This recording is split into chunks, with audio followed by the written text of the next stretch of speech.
at the Spokane Humane Society, we see how an animal's life can change.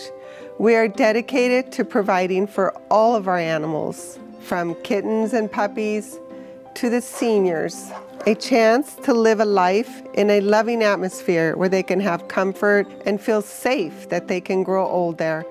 It is up to all of us to show them respect, love, compassion, and that they can trust us. This is what we aspire to give to every animal that walks through our doors.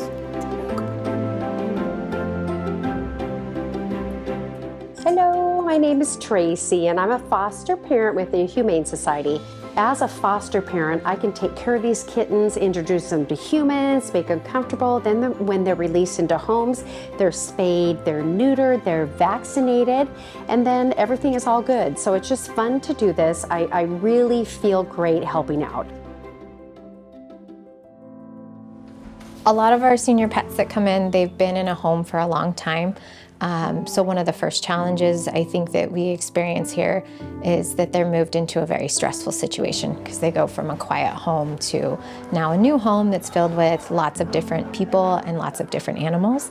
And so trying to manage their stress level and making sure they get the appropriate enrichment and time outside can be very difficult. Just helping them to try to have that one-on-one connection that maybe they had at home. A lot of senior dogs, obviously, as they get older, they're having a hard time getting more comfortable as far as like laying on a hard surface or something like that. So going above and beyond and making sure that they have that extra bedding, that, you know, the extra comfort level. And as far as like feeding, they're typically gonna get those more, you know, scrumptious meals with all the wet food mixed in, a little bit of broth in there, you know, make it a little bit more appetizing for them as their appetite. Obviously, they're not so fueled by food anymore.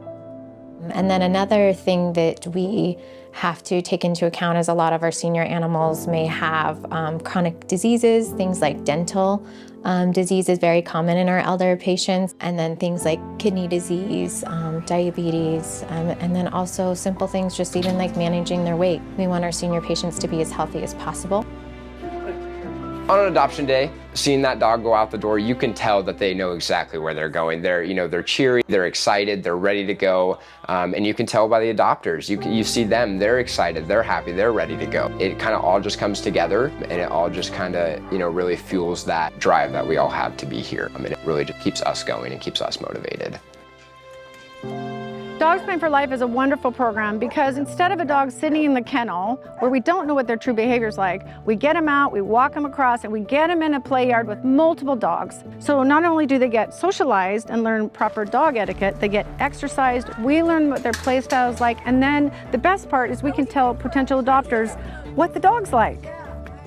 I think the important thing for the long-term dogs in playgroup is two things. One, I swear they know when it's playgroup day, and it's real important if they're here long-term that they know they get out to play with their buddies. The second thing is the volunteers over time get to observe their behavior. So we'll see a really fearful dog come out of its comfort zone and be a different dog inside a month. And the opposite, where there's a dog that's showing some strange behavior and all of a sudden playing with all the other dogs. That is a huge benefit. All of these pups are from a breeding facility that is used for medical research, and the Humane Society supports the fact that we need new legislation to stop the use of beagles or any animals for medical research. Today, all these beautiful 24 beagles will be adopted. Hi, Michelle. What's it like saying goodbye as a foster? Harder than I expected. But I know they're gonna be okay. You'll be okay, Brad.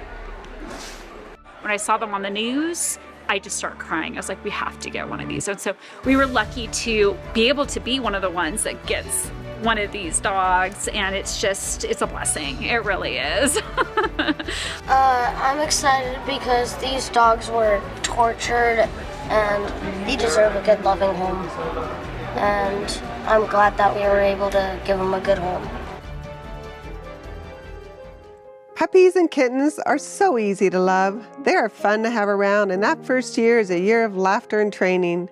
Then there are the ones that are a little older, already have a little more white in their faces. The ones that may be less handsome and maybe a little less playful, but their hearts are huge, and they will love us more than they love themselves. For all of you, staff, volunteers, and donors who have selflessly given to keep our vision alive, we thank you.